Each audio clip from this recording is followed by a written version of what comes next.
Hi. Today I will be showing you how to check any writing is copied or genuine online. We will use small SEO tools.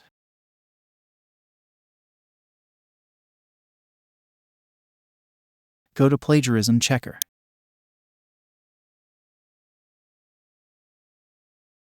Here we have some text which is original, not copied by anyone from any source.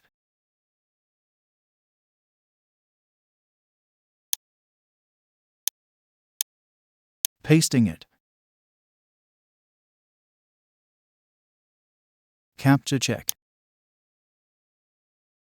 And check plagiarism. The result is there. You can see that the writing is totally genuine and not copied from any source, and it's 0% plagiarized and 100% unique. And additionally, you can also check the writing's other information on the right side, like sentence, syllable, paragraph, etc.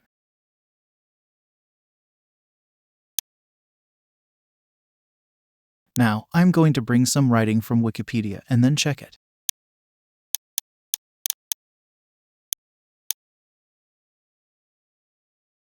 It's showing 20% plagiarized or copied, but at least it is not genuine or not self-written. By this way, you can check any text as genuine or copied or plagiarized easily with a simple online tool. Hope it helped you. Please be with us and inspire by subscribing.